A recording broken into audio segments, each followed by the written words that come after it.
शालिग्राम की कथा। एक बुढ़िया थी, उसके शालिग्राम जी की सेवा पूजा करने का नियम था।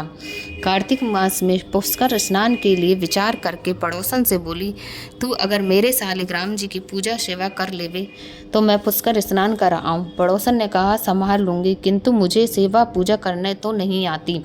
आप थोड़ा बहुत बता देवें तो मैं वैसा ही कर लूँगी। तब बुढ़िया ने बताया कि सुबह इन्हें उठाना, गंगा जल लाकर व कच्चे दूध से स्नान कराना, इसके बाद बगीचे से पुष्प व तुलसी तोड़कर शालिग्राम की पूजा करना, चंदन का तिलक करके पुष्प तुलसी देवें और अगरबत्ती या दीपक जला देना। दोपहर को भी शालिग्राम को जिमाकर अगरबत्ती करना, शाम को दिया जलाना। सारी विधि बताकर बुढ़िया पुष्कर तीर्थ करने चली गई। बुढ़िया के बताए अनुसार पड़ोसन उसकी पूजा पाठ में लग गई, किंतु पड़ोसन एक हैरानी में पड़ गई कि शालिग्राम जी ने तो दूध पिया ही नहीं और न ही भोजन किया। तब पड़ोसन ने शालिग्राम जी से कहा कि प्रभु, मेरे से नाराज हो क्या? भोजन कर लो, नहीं तो बुढ़िया आएगी तो कहेगी मेरे शालिग्राम जी को दुबला कर दिया। क्या मालूम भोजन दिया है या नहीं, और अभी बुढ़िया आने में पूरा महीना पड़ा है। ऐसे तो तू भूखा प्यासा ही मर जाएगा। पड़ोसन भी हट करके बैठ गई कि जब तक आप भोजन नहीं करेंगे मैं भी भूखी प्यासी रहूंगी। ऐसे में 2-3 दिन गुजर गए। पड़ोसन की तबीयत भी बिगड़ने लगी। तब शालिग्राम जी को दया आ गई कि भूली है, पूजा पाठ जानती नहीं, मेरे को दर्शन देने ही पड़ेंगे। छोटा सा मुकुट पीताम्बर धारण कर पाटे पर बैठ गए और बोले, लाओ दूध पिलाओ, भोजन कराओ। पड़ोसन झट से उठी और उनको सारी चीज़ें खिला दी पिला दी।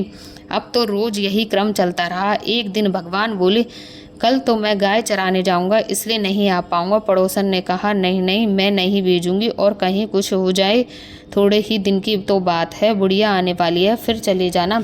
पर भगवान नहीं माने। हाथ में सोने की लाठी लेकर हीरे मोती का पीताम्बर डालकर गाय चराने चले गए। पुष्कर स्नान करके बुढ़िया घर आ गई। स्नान ध्यान से निवृत्त होकर शालिग्राम जी को लेने पड़ोसन के से जाकर बोली, कहाँ है मेरा शालिग्राम? पड़ोसन ने कहा, वह तो गाय चराने गया है, शाम को आएगा तो ले जाना। बुढ़िया ने सोचा कि पड़ोसन के मन में बेईमानी आ गई है और घर में उसे छिपा दिया है। वह जिद करने लगी, नहीं, अभी लेकर जाऊंगी, तूने घर में छुपा रखा है। दोनों में बात बढ़ गई। 100 लोग इकट्ठे हो गए।